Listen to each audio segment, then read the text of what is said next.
Mes enfants, maintenant une question a été posée particulièrement intéressante. On va la relier à une partie de la Megillah d'Esther, comme ça va vous permettre d'ouvrir le texte. On dit, est-ce que finalement c'est question qui est posée, c'est est-ce que c'est Mordechai ou c'est Esther qui a annulé le repas de Haman? Le décret plus exactement, qui a annulé le décret de Haman. C'était quoi le décret d'Haman? Vous vous rappelez le décret d'Haman? Le décret de Haman, il visait l'extermination du peuple juif. Minal va'adzaken tavelashev yom echad. Il s'agissait d'exterminer les hommes et les femmes et les enfants, des plus jeunes jusqu'aux plus âgés, les exterminer en un seul jour.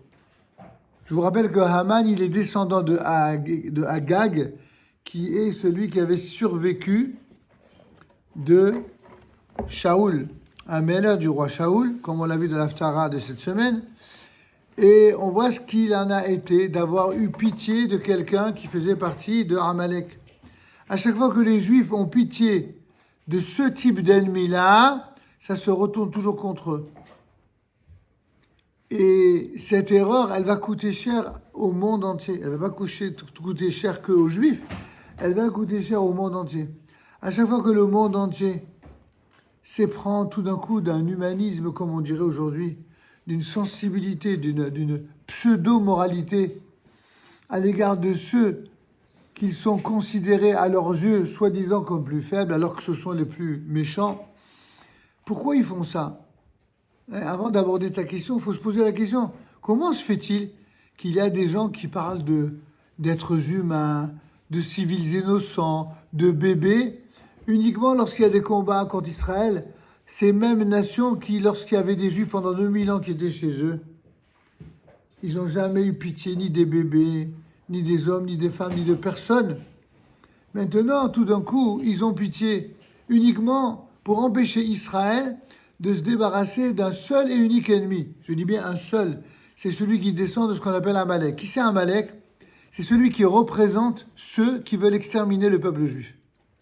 Quand le membre d'un peuple fait partie d'un peuple dont les chefs n'ont qu'une seule chose, c'est l'extermination d'Israël, alors ce peuple-là, ou même ce semblant de peuple, parce que des fois il n'existe même pas, c'est comme le cas des Palestiniens, qui n'ont jamais existé en tant que peuple, on a inventé chez certains ce peuple dans le seul et unique but de créer un élément humain qui permette à Israël de ne pas être Israël, de l'empêcher de revenir sur sa terre. Ce qui a été fait pendant 2000 ans se poursuit aujourd'hui en Israël. On a créé ce que d'aucuns appelaient le bluff palestinien, puisque les Palestiniens, avant l'État d'Israël, c'était les Juifs qu'on appelait les Palestiniens. Tout le monde sait ça, sauf les incultes et les propagandistes. Il n'y avait pas de Palestiniens autres que les Juifs. Les musulmans qui vivaient en terre d'Israël, et même la terre débaptisée Palestine, cette terre-là, il n'y a que les Juifs qu'on appelait Palestiniens. Les non-Juifs, et notamment les fameux musulmans qui vivaient en terre de Palestine, c'était des musulmans. Al-Muslimi, quand il y avait un contrat juridique, un contrat de vente ou d'achat entre un Palestinien, donc juif, et un musulman, alors dans l'intitulé du contrat, le juif, il s'appelait Al-Palestini, et le musulman s'appelait Al-Muslimi. Et tout le monde sait ça, en tout cas tous les gens cultivés, sincères et honnêtes, qui ne sont pas aveuglés par la propagande, le savent très bien. C'est des documents d'époque qu'on peut prouver, même s'il y en a pour réécrire l'histoire, pour inventer des mensonges nouveaux chaque fois. Donc le seul véritable peuple palestinien qui ait jamais existé, c'est le peuple juif. Seulement déjà les Romains à l'époque, ils avaient débaptisé Judéa, la Judée, en Palestina, justement pour brouiller les esprits, pour faire croire que la Judée, devenue débaptisée Palestine, eh bien, ils l'ont rattachée à ce qu'on appelle dans la Torah Eretz Pelishtim, la terre des Philistins. Et même si les Palestiniens d'aujourd'hui, les néo-Palestiniens, n'ont strictement aucun rapport, ni avec la terre d'Israël, ni avec les Pelishtim, les Philistins de la Bible, aucun rapport. Chacun, il invente des choses juste pour justifier son mensonge. La vérité, c'est que Ils ont réussi malgré tout, à force de mentir, à établir un vrai rapport. C'est un rapport idéologique. C'est pas un rapport de sang, c'est pas un rapport géographique, c'est un rapport idéologique. De la même manière que les Pélishtim de l'époque, ils voulaient l'extermination des Hébreux, ainsi, de la même manière, les Palestiniens, ce qu'ils veulent, c'est l'extermination des Juifs. Il y a des non-juifs, beaucoup de non-juifs de plus en plus honnêtes, qui ont compris cela, qui ont changé leur façon de voir. Mais beaucoup d'autres se laissent impressionner par les mensonges, par la propagande du Hamas, la propagande des Palestiniens, la propagande de l'extrême gauche, qu'elle soit en Israël ou en France. Toutes les gauches du monde ont fait la même propagande. Et toutes les extrêmes gauches, qu'est-ce qu'elles font? Y compris chez les Juifs. Ils s'imaginent qu'en vendant leurs frères et en étant proches de nos ennemis, qu'ainsi ils sauveront leur peau. Alors maintenant, on va aborder ta question par un verset. Regardez s'il vous plaît. Comment Mordechai met en garde Esther, qui était, comme vous le savez, la reine, l'épouse de Achashverosh, et qui à un moment donné lui dit, mais tu sais, je ne peux pas aller voir le roi pour l'interrompre, parce que si par malheur je l'interromps, il va me tuer. On n'a pas le droit, n'est-ce pas? Il est dit précisément au chapitre 4, je crois, oui, verset 11, mais Esther, verset 10, 11 et suivante. Mais Esther dit à Hathach en le chargeant de transmettre sa réponse à Mordechai, tous les serviteurs du roi et la population des provinces du roi savent que toute personne, homme ou femme, qui pénètre chez le roi dans la cour intérieure sans avoir été convoqué, eh bien, une loi égale pour tous. Ah, sacrée égalité. Une loi égale pour tous la rend passible de la peine de mort. Regardez la folie des imbéciles. Une loi égale pour tous. Et la reine, n'est-ce pas, si elle n'est pas convoquée par le roi, elle est passible de mort. Quel est le tyran, l'abruti fini qui va traiter de la sorte sa femme? On n'est pas étonné lorsqu'il a été capable d'humilier sa femme, de lui demander d'être nue devant tous les personnages du royaume, et que lorsqu'elle refusa d'apparaître, finalement, il a fait tuer. Certains disent autre chose, mais en tout cas, c'est une des positions connues des amis, c'est qu'elle a été tuée. Ou alors elle a été repoussée complètement. Peu importe. De fait, elle finira par mourir. C'est-à-dire, comment qu'un homme, il a à ce point du mépris pour sa propre femme, celle qui lui donne de l'amour? C'est un cinglé, ce gars-là. C'est un malade mental. Et c'est ce même homme qui dit quoi dans la loi du pays?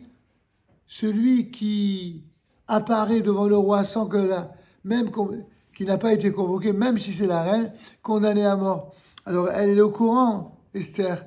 Elle sait que si, comme à la demande de Mordechai, elle apparaît devant le roi, qu'est-ce qu'il lui avait demandé, Mordechai? Vous vous rappelez? Il lui a dit, je t'en prie, il y a un décret d'extermination qui a été levé par Haman, et si tu n'interviens pas, toi, en tant que reine, je vous signale qu'à l'époque, la reine Esther n'a même pas fait savoir qu'elle était juive. Ça arrive beaucoup dans l'histoire. Il y a beaucoup de gens, même en France, comment on apprend qu'ils sont juifs ou d'origine juive? C'est grâce aux antisémites. Les juifs eux-mêmes ne savent même pas qu'ils sont juifs. C'est toujours comme ça que ça se passe. Alors là, la reine Esther, on ne savait même pas qu'elle était juive. Et qu'est-ce qu'il lui dit, Mordechai?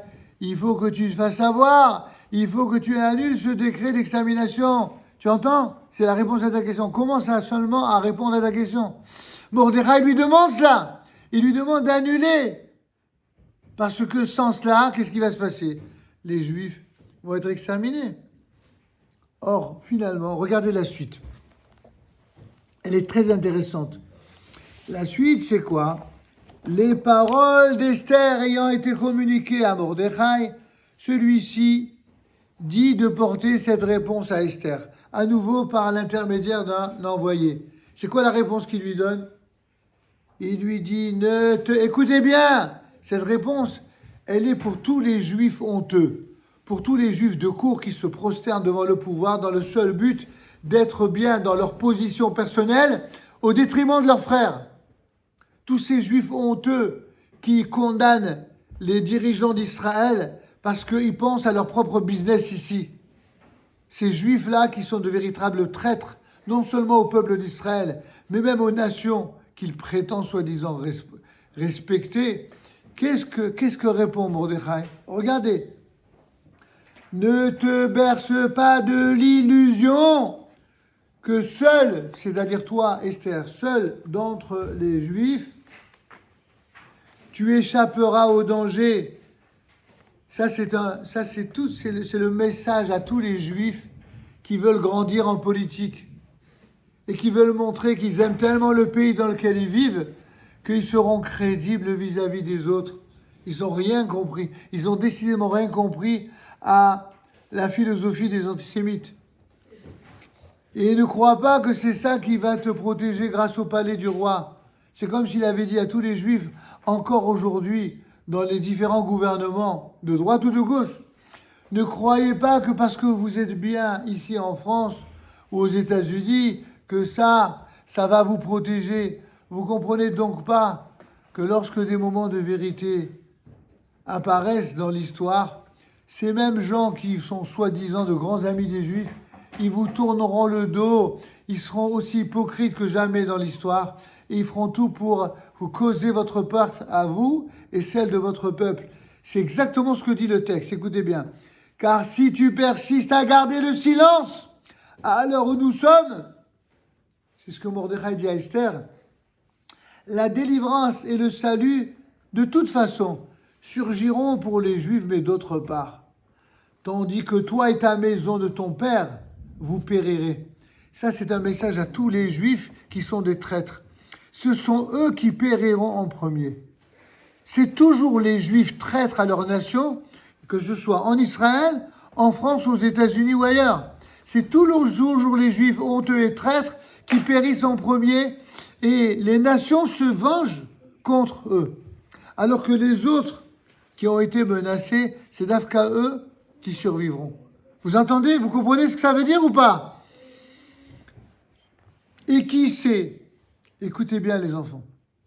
C'est toujours Mordechai qui parle. Et qui sait si ce n'est pas pour une conjoncture pareille que tu es parvenu à la royauté? Un juif doit comprendre que si il atteint des hautes responsabilités, c'est pas du tout pour donner l'impression aux nations qu'il est en dessous de tout soupçon de faire, comme on disait dans mon temps vulgairement, le faillot devant les autres, pas du tout. C'est exactement le contraire. Il faut que les goïms sachent que les Juifs ne sont là dans le monde que pour faire du bien. Que ce soit les Juifs en Israël, que ce soit les Juifs en France, aux États-Unis, en Angleterre, ils ne sont là que pour faire du bien. Et il ne faut pas se cacher de vouloir faire du bien. Au contraire, il faut être fier de faire du bien. Il faut revendiquer son désir de faire du bien. Il ne faut pas en avoir honte. Vous savez, les seuls qui ont honte parmi les Juifs sont les Juifs qui ont tourné le dos à Dieu, qui se comportent comme des crapules vis-à-vis de Dieu et qui se croient autorisés de trahir leurs propres frères en comptant sur l'amitié de leurs ennemis. Cette bande d'imbéciles aveuglés par la haine de soi. Alors, la suite du verset est claire.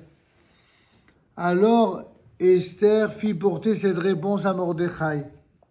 Elle lui dit, bon, ok, j'ai été sensible à ce que tu as dit. Alors, ma réponse est la suivante. Va rassembler tous les Juifs présents à Suse et jeûner à mon intention. Quel rapport le jeûne maintenant avec cela? Oui, c'est pour se priver. C'est très très bien. Lorsque quelqu'un comprend qu'il y a quelque chose d'irrationnel, lorsque les Juifs font du bien dans un pays et qu'ils voient une partie de ce pays se dresser contre lui par la haine viscérale des Juifs, les Juifs doivent comprendre que cette haine-là, elle est téléguidée par Dieu. Elle est téléguidée par Dieu à cause du fait que les Juifs se séparent et s'opposent entre eux. Je le répète, c'est valable en Israël, c'est valable ici. Les Juifs doivent rester unis. Mais ils ne sont pas unis contre les non-Juifs. Ils sont unis ensemble contre le mal. Que ce soit le mal qui vient des non-Juifs ou le mal qui vient des Juifs. Ils doivent rester unis. Et ils doivent être forts. Et pour être unis contre le mal, et être forts, et être exemplaires tant vis-à-vis des Juifs que vis-à-vis des non-Juifs, là ils ont besoin effectivement de se rapprocher de la Torah et des mitzvot. C'est pour ça qu'il est dit, va rassembler tous les juifs présents à Suse et jeûner à mon intention. D'abord, il faut que vous compreniez que vous ayez mal au ventre, dans tous les sens du terme, que vous jeûniez, que vous vous priviez. Ne mangez ni ne buvez pendant 3 jours, ni 3 nuits. À l'époque, visiblement, ils en étaient capables. Aujourd'hui, au bout d'un jour, on dirait qu'ils vont se sentir mal déjà. Et moi-même, Esther, la reine, je jeûnerai. Je donnerai l'exemple, je jeûnerai. Maintenant, j'ai posé la question, pourquoi on jeûne? Parce que les Juifs, on l'a appris depuis Moïse, que chaque fois qu'on veut prier Dieu pour son assistance, pour sa protection, sa bénédiction, eh bien, il y a 2 attitudes constantes, le jeûne et la prière. On jeûne et on prie. Et après, une fois qu'on a terminé de jeûner, une fois qu'on a terminé de prier et de se restaurer pour reprendre des forces, qu'est-ce qu'on fait? On se bat. On se bat de tous les combats possibles, imaginables, afin d'être en alerte, de protéger non seulement le peuple d'Israël, mais de protéger les goyim. C'est ça notre objectif. Alors que dans d'autres peuples, ils n'enseignent que la haine et la haine et encore la haine. Nous, on enseigne l'amour, l'amour et l'amour. Et le combat pour l'amour. Il y en a d'autres, ils ne parlent d'amour que lorsqu'il s'agit d'aimer les antisémites. Ils ne parlent de cesser le feu que lorsque ça permet d'épargner les pourris. Ça, c'est inacceptable. Alors, le texte nous dit, et puis je me présenterai au roi, dit donc Esther. Maintenant, elle a compris qu'elle risque sa peau. Elle dit, mais tant pis, je vais jeûner, je vais prier, et je me présenterai devant le roi, même si ça doit me coûter la vie.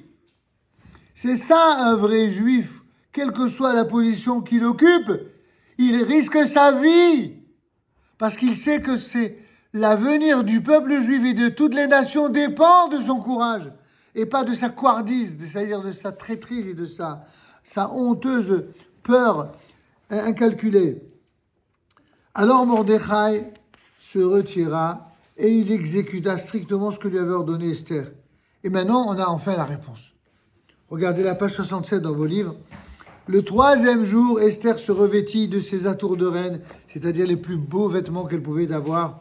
Elle se présenta dans la cour intérieure du palais du roi, en face du palais du roi. Celui-ci était assis sur son trône royal, dans le palais de la royauté, vis-à-vis de l'entrée du palais. On parle de qui? De Ahasverosh. Lorsque le roi a aperçu Esther debout dans la cour, normalement, lui qui est un tyran, il aurait dû être courroucé. Mais dès qu'il a vu sa bien-aimée, il a craqué. Elle éveilla sa sympathie. Et le roi tendit à Esther le sceptre d'or qu'il tenait en main, c'est-à-dire le sceptre qui lui donnait l'autorisation de paraître. Voilà, des fois, ne pas respecter le protocole lorsque l'intention, c'est d'être courageux pour une bonne cause, c'est récompensé par Dieu, et donc, c'est récompensé par qui? Par Ahasverosh, qui est une marionnette entre les mains de Dieu. Esther s'avança et toucha l'extrémité du sceptre. C'était l'autorisation d'arriver. Et le roi lui dit, mais qu'y a-t-il, reine Esther? Il est lui-même étonné. Il sait qu'elle sait que normalement elle prend un risque. Donc si elle prend un risque, c'est qu'il y a quelque chose de grave. Alors du coup, il est inquiet parce qu'il l'aime. Il dit, mais que demandes-tu quand ce serait la moitié du royaume qu'elle te serait accordée? Mais qui est-ce qui parle comme ça? C'est quelqu'un d'amoureux. Mais tous les hommes ont dit ça à leur femme, au moins une fois. Après, ça dépend ce qu'ils se disent entre les deux. Mais au moins une fois, ils disaient à leur femme, ah chérie, mais tout ce que j'ai, c'est pour toi. Bon, lui, il n'est pas si généreux, hein. C'est pas un mari juif, il a dit la moitié. Juste la moitié. Alors Esther répondit, si tel est le bon plaisir du roi, son Altesse, alors que le roi ainsi que Haman assistent aujourd'hui au festin que j'ai préparé à son intention. C'est là où apparaît Esther en grande stratège. Elle a compris que chez les juifs comme chez les non-juifs, si vous voulez que ça se passe bien, il faut commencer d'abord par une séouda, par un festin. D'accord? Et il veut leur donner à manger, à boire, ça, tout le monde sait ça. Alors le roi dit, cherchez vite Haman pour que s'accomplisse le désir d'Esther. T'imagines? Le roi qui lui-même, il adorait les Séodotes. Et il dit, bon, si tel est le bon vouloir de ma chère et tendre épouse et ma royale épouse, allez que Esther, que le premier sinistre, là, le premier ministre, le roi, premier vizir, eh bien, des 127 provinces, qu'il apparaisse immédiatement. Et donc le roi se rendit avec Haman au festin préparé par Esther. Voici que, au cours du festin, le roi dit à Esther, formule donc ta demande et elle te sera accordée. Page 70. Dis ce que tu souhaites et il répète ce qu'il avait déjà dit la première fois avant le repas.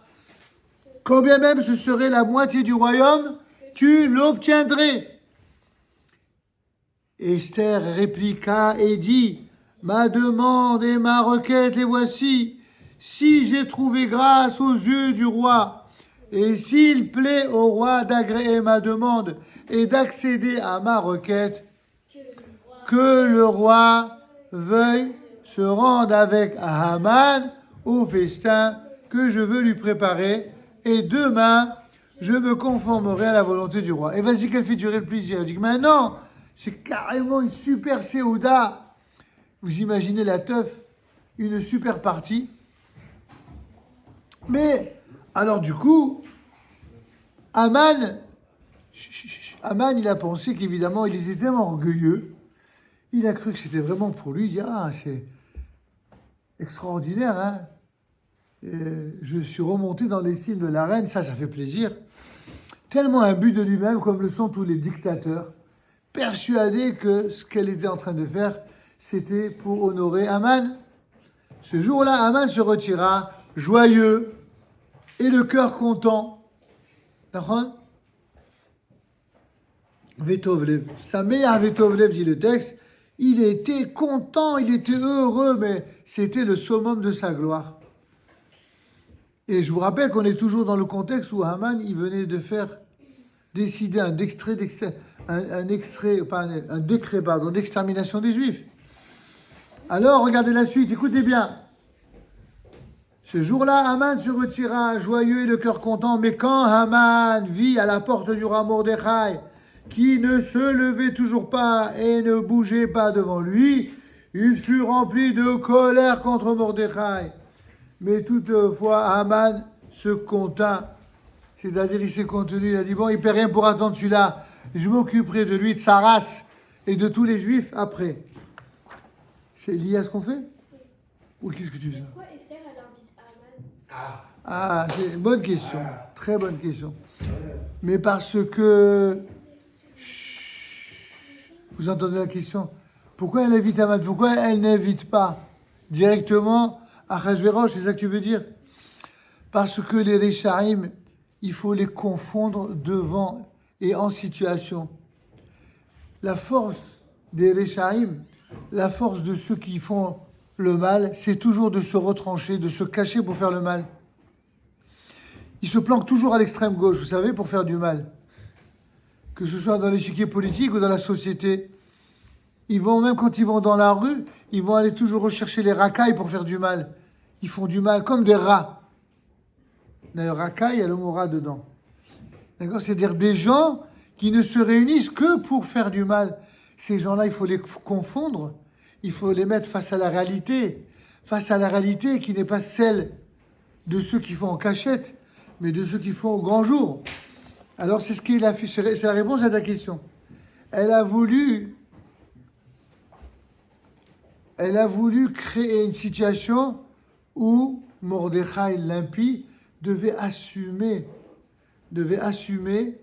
sa propre culpabilité. Qui c'était Haman? C'était un insoumis. Vous savez qu'est-ce que c'est un insoumis?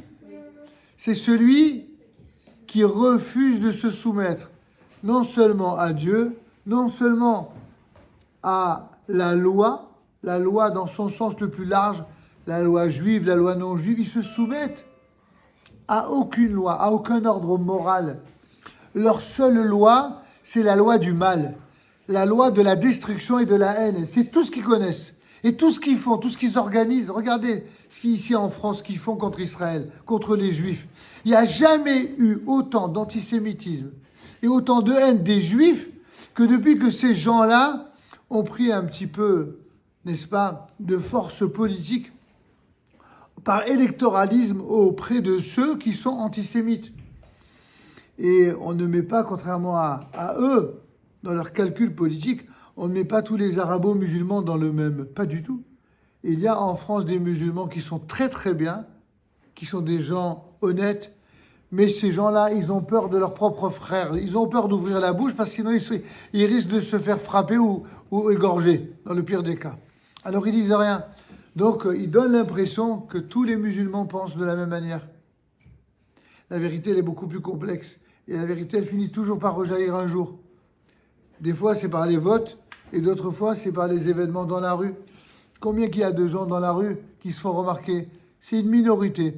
Seulement, cette minorité, quand on la voit derrière une caméra, on a l'impression qu'ils sont énormes, ils font du bruit, et ils prétendent représenter tous ceux qui ne sont pas là. Comme tous les représentants, d'ailleurs, c'est vrai pour les Juifs, comme pour les Arabes, comme pour les chrétiens. Les représentants, ils sont rarement représentants de ceux qu'ils prétendent représenter. Même dans les élections démocratiques, au départ, la démocratie, elle était formidable parce que elle représentait le plus souvent la majorité des suffrages exprimés. Aujourd'hui, la démocratie est devenue l'instrument des dictateurs qui sont plus intelligents et plus propagandistes un petit peu que les autres.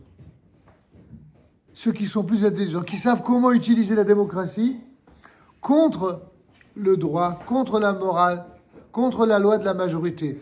On est dans un monde dans une génération révolutionnaire sans précédent. Et malheureusement, aussi bien en Israël qu'en France, c'est comme ça. Donc il faut que vous, la nouvelle génération, vous soyez prêts à affronter cette réalité pour ne pas tomber dans la masse. Et surtout, vous mélanger à cette masse qui est mensongère. Alors maintenant, j'ai répondu à ta question. Alors maintenant, continuons et terminons. Il est dit juste dans le texte après que le roi veuille se rendre avec Aman au festin que je veux leur préparer et demain, je me conformerai à la volonté du roi. Ce jour-là, Aman se retira, joyeux et le cœur content. Mais quand Aman vit à la porte du roi Mordechai qui ne se levait ni ne bougeait devant lui, il fut rempli de colère contre Mordechai. Toutefois, Aman se contint et rentra chez lui aussitôt. Et donc, il fit venir ses amis et sa femme Zeresh. C'était qui Zeresh? L'épouse de qui? De Haman. Haman leur exposa la splendeur de sa fortune et la multitude de ses enfants. Et comment le roi l'avait distingué et élevé au-dessus des grands et des officiers royaux. Et Haman ajouta bien plus, je suis le seul que la reine Esther est invitée avec le roi au festin qu'elle a préparé. Et demain encore, je suis convié par elle avec le roi. Mais tout cela est sans prix à mes yeux. Tant que je vois ce juif Mordechai assis à la porte du roi. Sa femme Zeresh et tous ses amis lui répondirent, regardez un petit peu, quand une mauvaise femme, elle donne des mauvais conseils à son mari. Qu'est-ce qu'elle a dit Zeresh à Haman? Elle lui a dit qu'on dresse une potence. Vous y êtes? Suivez, essayez d'être concentrés. Eliezer, s'il te plaît, ferme la porte, ils vont attraper froid les enfants. S'il te plaît, merci beaucoup. Page 73. Regardez les enfants en bas. Qu'on dresse une potence haute de 50 coudées et demain matin par le roi pour qu'on y pende Mordechai. Alors tu iras joyeusement avec le roi au festin. Le conseil plut à Haman et il fit dresser la potence. Il fit dresser. Ça veut donc dire que quoi? Que là, on était sûr que c'en était fini. Une potence, tu sais qu'est-ce que c'est? C'est un petit cadre de bois, un encadrement de bois, de 2 grands poteaux en bois, et au milieu duquel il mettait une corde. Et cette corde-là, il mettait la tête du condamné et il le pendait. Ça s'appelle la potence.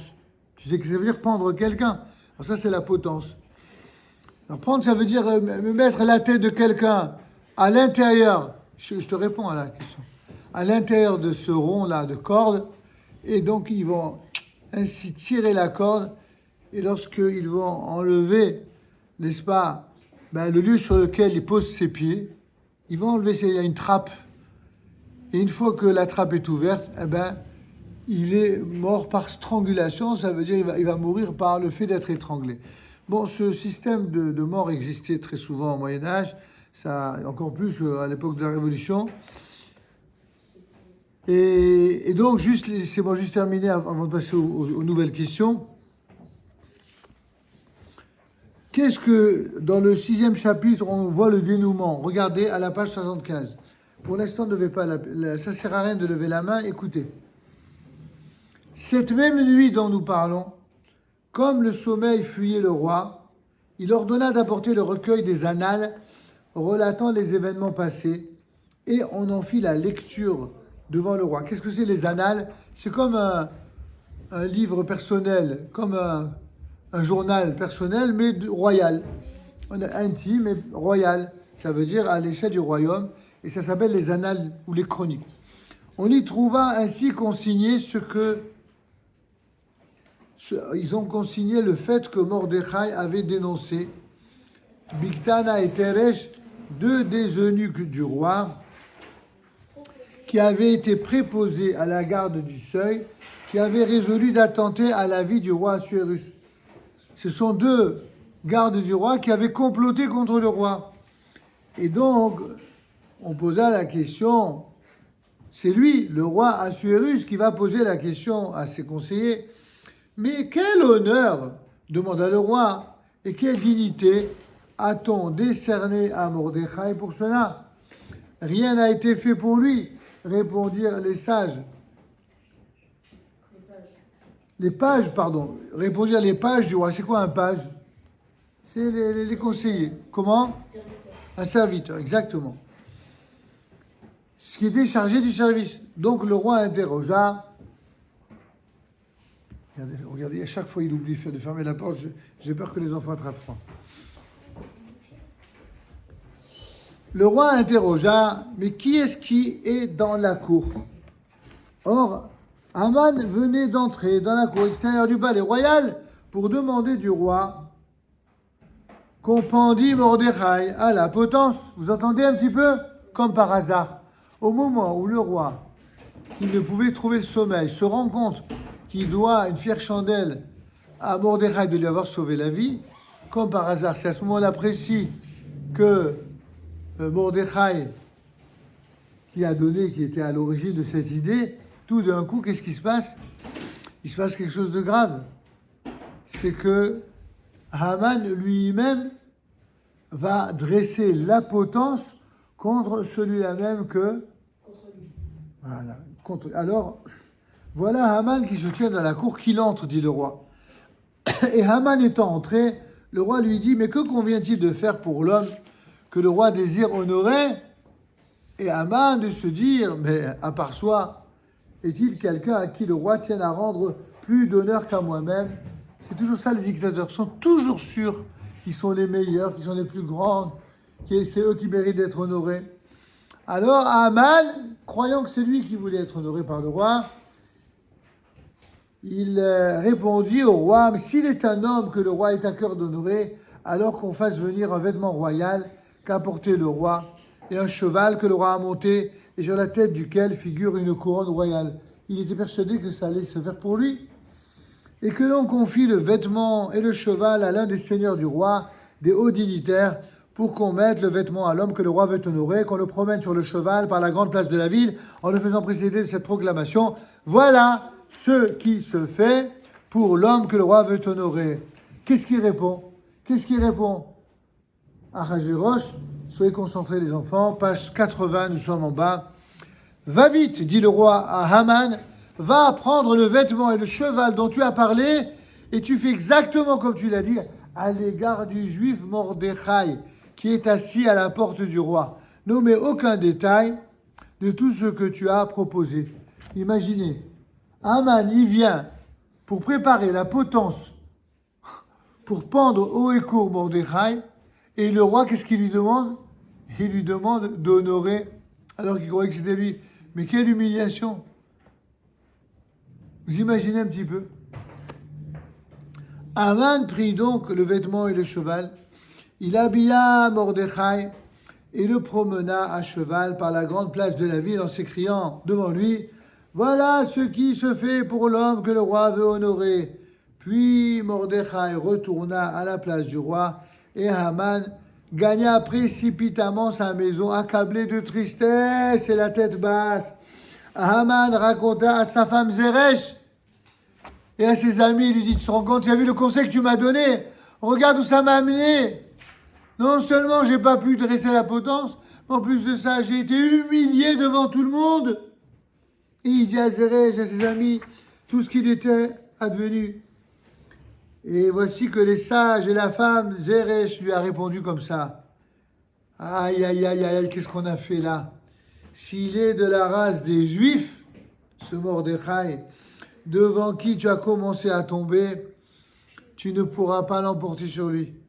Zeresh, alors que c'était une femme qui était mauvaise, dans toute sa malignité, elle savait qu'elle s'en était pris à quelqu'un qui était intouchable. Au contraire, tu vas t'écrouler entièrement. C'est ce que Zeresh va lui dire. Et ils étaient en train de s'entretenir encore avec lui quand arrivèrent les eunuques du roi, c'est-à-dire certaines catégories de serviteurs du roi. Et ceux-ci firent diligence pour conduire Haman au fameux qu'Esther avait préparé.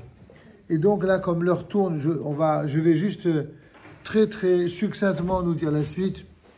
La suite, c'est quoi? La suite, c'est que tel les prix qu'il croyait prendre, tout le mal que Haman a voulu faire contre les Juifs, ça va se retourner contre lui. Il va être pendu haut et court. Vous savez comment? Comment ceux qui font du mal aux Juifs tombent toujours? C'est par leur comportement immoral. Et même lorsqu'ils font rien de mal, ils tombent parce qu'on croit qu'ils ont fait du mal. En l'occurrence, quand il a compris que c'était un piège et que Esther, eh bien, était à l'origine de ce festin pour qu'il soit précisément puni, vous savez qu'est-ce qu'il a fait? Il est allé supplier la reine Esther. Et en allant la supplier, il a glissé sur sa robe et sa tête, elle est tombée entre ses genoux. Sa tête de Haman, elle est tombée entre les genoux d'Esther. Juste après qu'Achashverosh était courroucé d'apprendre que derrière son dos, eh bien, Haman avait fait signer au roi ce fameux décret d'extermination. Quand il rentre après un moment de colère, Achashverosh, qu'est-ce qu'il voit? Il voit Haman avec la tête entre les genoux d'Esther. Il dit quoi? Et en plus de ça, tu oses faire des avances à la reine dans ma maison? Et c'est comme ça que dans un élan de colère, il va le condamner à mourir.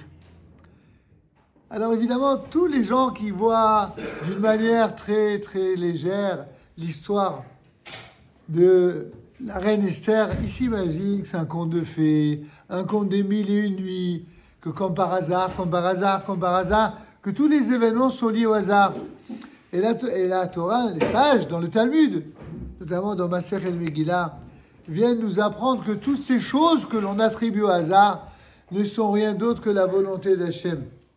Vous savez on va terminer là-dessus, la particularité de ceux qui sont incroyants en Dieu, c'est de croire tout ne dépend que de leur dictature à eux, ou de leur coup monté, ou de leur coup bas, ou de leur politique. Ils croient tous ça. Et directement et régulièrement dans l'histoire, Dieu se sert de chacun d'entre nous et de chacun d'entre eux pour accomplir sa décision et sa loi à lui. Et c'est pour ça que dans l'inconscient des nations, il y a toujours cette haine contre les Juifs. C'est leur façon inavouée d'exprimer la haine contre Dieu lui-même. D'accord? On va s'arrêter pour ce matin et on passera à la question d'après.